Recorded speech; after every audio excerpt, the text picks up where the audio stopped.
ओम कृष्णाय वासुदेवाय हरये परमात्मने प्रणतः क्लेशनाशाय गोविंदाय नमो नमः। जय श्री कृष्णा। राधे राधे जी। आप सबका सुनीता भक्ति चैनल में हार्दिक स्वागत है। भगवान श्री हरि की कृपा आप और आपके समस्त परिवार पर बनी रहे। भक्तों, आज है 29 मार्च 2026 और दिन है रविवार का। तो आज है चैत्र मास के शुक्ल पक्ष की कामदा एकादशी। तो आप सभी भक्तजनों को कामदा एकादशी व्रत की मंगलमय शुभकामनाएं। तो आइए आज इस वीडियो में आप सुनने वाले हैं कामदा एकादशी व्रत की संपूर्ण व्रत कथा। कामदा एकादशी जो चैत्र मास के शुक्ल पक्ष की एकादशी है, जो सभी कामनाओं को पूरा करने वाली मानी जाती है। और यह भी माना जाता है कि यह व्रत पापों का नाश करने वाला है और राक्षस योनि से मुक्ति और मोक्ष भी प्रदान करता है, और जिसका पुण्य फल वाजपेयी यज्ञ के बराबर माना गया है। आइए भक्तों, भगवान विष्णु जी का ध्यान करते हुए उनकी पावन व्रत कथा को प्रारंभ करते हैं। धर्मराज युधिष्ठिर कहने लगे कि हे भगवान, मैं आपको कोटि कोटि नमस्कार करता हूँ। अब आप कृपा करके चैत्र शुक्ल एकादशी का महात्म्य भी कहिए। तब श्री कृष्ण ने कहने लगे कि हे धर्मराज, यही प्रश्न एक समय राजा दिलीप ने गुरु वशिष्ठ जी से किया था, और जो समाधान उन्होंने किया था वो सब मैं तुमसे कहता हूँ। प्राचीन काल में भोगीपुर नामक एक नगर था। वहां पर अनेक ऐश्वर्यों से युक्त पुंडरीक नाम का एक राजा राज्य करता था।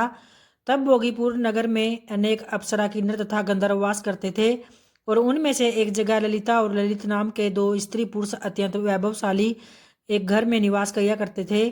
तो उन दोनों में अत्यंत स्नेह था, और यहाँ तक कि अलग अलग हो जाने पर भी दोनों व्याकुल हो जाते थे।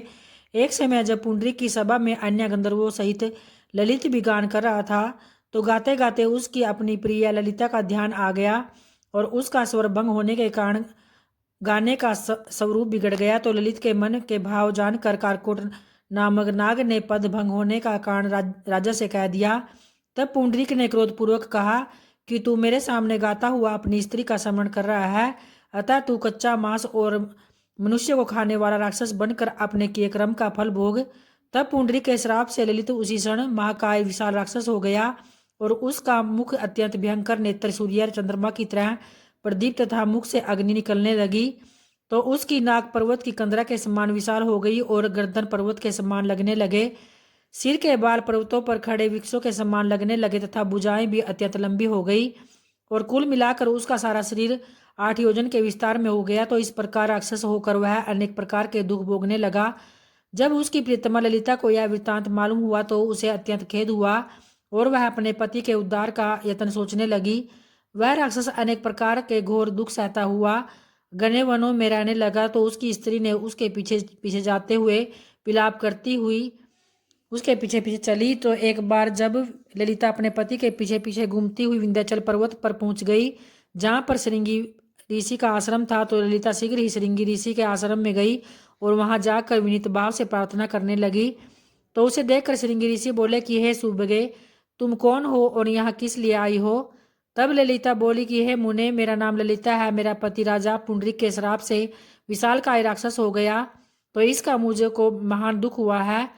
उसके उद्धार का कोई उपाय बतलाइए। तब श्रृंगी ऋषि बोले कि हे गंधर्व कन्या, अब चैत्र शुक्ल एकादशी आने वाली है, जिसका नाम कामदा एकादशी है, और इसका व्रत करने से मनुष्य के सब पाप नष्ट हो जाते हैं। यदि तू कामदा एकादशी का व्रत करके अपने पुण्य का फल अपने पति को देना चाहती हो, तो वह शीघ्र ही राक्षस योनि में मुक्त हो जाएगा, और राजा का श्राप भी अवश्य में शांत हो जाएगा। तो मुनि के ऐसे वचन सुनकर ललिता ने चैत्र शुक्ल एकादशी आने पर उसका व्रत किया, और द्वादशी को ब्राह्मणों के सामने अपने व्रत का पुण्य अपने पति को देती हुई भगवान के इस प्रकार प्रार्थना करने लगी कि हे प्रभु, मैंने जो यह व्रत किया है, इसका फल मेरे पतिदेव को प्राप्त हो जाए, जिससे कि वह राक्षस योनि से मुक्त हो जाए।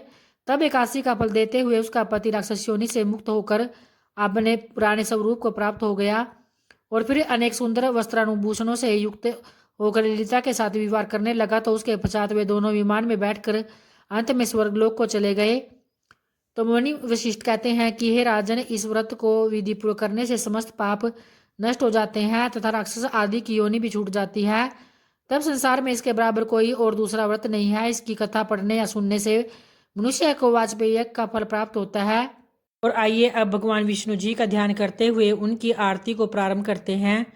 ओम जय जगदीश हरे, स्वामी जय जगदीश हरे, भक्त जनों के संकट क्षण में दूर करे। ओम जय जगदीश हरे, जो ध्यावे फल पावे। दुख बिन से मन का सुख संपत्ति घर आवे, कष्ट मिटे तन का। ओम जय जगदीश हरे, मात पिता तुम मेरे शरण गहूँ किसकी। तुम बिन और न दूजा आस करूं जिसकी। हरिओम जय जगदीश हरे, तुम पूर्ण परमात्मा तुम अंतर्यामी। पार ब्रह्म परमेश्वर तुम सबके स्वामी। हरिओम जय जगदीश हरे, तुम करुणा के सागर तुम पालन करता। मैं मूर्ख खल कामी, कृपा करो भरता। हरिओम जय जगदीश हरे, तुम हो एक अगोचर सबके प्राणपति। किस विधि मिलूं दया मैं तुमको मैं कुमति। हरिओम जय जगदीश हरे, विषय विकार मिटाओ पाप हरो देवा। श्रद्धा भक्ति बढ़ाओ संतन की सेवा। हरिओम जय जगदीश हरे, जगदीश्वर जी की आरती जो कोई नर गावे। कहत शिवानंद स्वामी मन वांछित फल पावे। ओम जय जगदीश हरे, हरिओम जय जगदीश हरे। जय श्री हरि। धन्यवाद भक्तों।